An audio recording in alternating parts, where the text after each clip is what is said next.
Category की जो लड़कियां हैं, अगर आप कॉलेजेस छोड़ के घर बैठ जाओ, क्योंकि ऐतिहासिक जो अन्याय है उसको सही करने का जिम्मा अब आपकी गवर्नमेंट आपके सिर पर डाल रही है। यूजीसी जिसके नए लॉज के ऊपर एक तगड़ा विवाद चल रहा है और लोगों का कहना है कि अपर कास्ट लोगों को फंसाने का एक नया तरीका ढूंढ के निकाल लिया है और लोग इतने घटिया एग्जांपल्स लेके आ रहे हैं जो रियलिटी में एग्जिस्ट भी नहीं करते। लेकिन अमित किल्होर सर इस विवाद में कूद पड़ेंगे और ये बोलेंगे कभी नहीं सोचा था। इसमें कास्ट डिस्क्रिमिनेशन को सिर्फ और सिर्फ शेड्यूल्ड कास्ट, शेड्यूल्ड ट्राइब और बैकवर्ड क्लासेस के लिए डिस्क्राइब किया गया है। ऊपर से ये इम्प्लिसिट भी हो सकती है, यानी कि जनरल कैटेगरी को ऑफिशियली इसके अंदर ऑप्रेसर डिक्लेयर कर दिया गया है और बाकी सारे के सारे बच्चों को विक्टिम डिक्लेयर कर दिया गया है इवन बिफोर इट्स स्टार्ट। हम सर आपके जस्ट सर के ऊपर लिखा हुआ है और बार बार आप उसे अंडरलाइन भी कर रहे हैं कि SC ST OBC के खिलाफ अगर कास्ट बेस्ड डिस्क्रिमिनेशन होता है तो उसे डिस्क्रिमिनेशन माना जाएगा।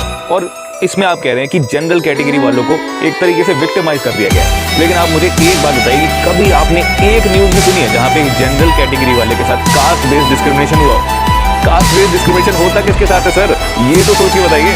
कोई भी OBC SC ST का लड़का अगर किसी जनरल कैटेगरी की लड़की को हरास करता है या ईव टीज करता है, उसने एक बार भी आवाज उठाई तो ये लड़का जो है उस लड़की के अगेंस्ट कंप्लेंट फाइल कर सकता है इक्विटी कमेटी या इक्विटी हेल्पलाइन पे। इनको 24 घंटे के अंदर अंदर उस पर एक्शन लेना। और जो सेकंड पॉइंट आपने बोला ना वो तो अपने आप में ही कॉन्ट्राडिक्ट करता है। मतलब आपने बोला कि जनरल कैटेगरी वालों को विक्टिम बना दिया गया, अब आप यहाँ पर SC ST OBC वालों को विक्टिम बना रहे हो। मतलब आप कह रहे हो कि SC ST OBC वाला अगर किसी लड़की को छेड़ देता है, मॉलेस्ट कर देता है तो उसके पास और कोई चारा नहीं है, यानी कि वो अपनी एजुकेशन छोड़ दे और घर पर बैठे। तो अब आप मुझे ये बताइए कि SC ST OBC वाले कॉलेज में जाके सिर्फ छेड़खानी करते हैं। मैं ये मानता हूँ कि ये कोई भी कर सकता है, जनरल SC ST OBC कोई भी कर सकता है।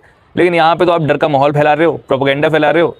मतलब आप ये भी कह सकते थे कि अगर ऐसा कोई करता है तो उसके खिलाफ एक्शन होना चाहिए, और होता भी है। क्या ईव टीजिंग के खिलाफ कोई एक्शन नहीं होता क्या हमारे देश में?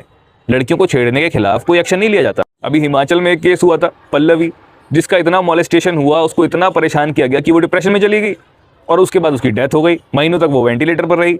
उसके ऊपर एक वीडियो नहीं आई सर आपकी, क्यों? क्योंकि वो SC कैटेगरी से बिलोंग करती थी इसीलिए, या वो आपके प्रोपेगेंडा में फिट नहीं हुई? इसके ऊपर UGC ने क्या किया? आपने इसके ऊपर एक लफ्ज नहीं बोला सर।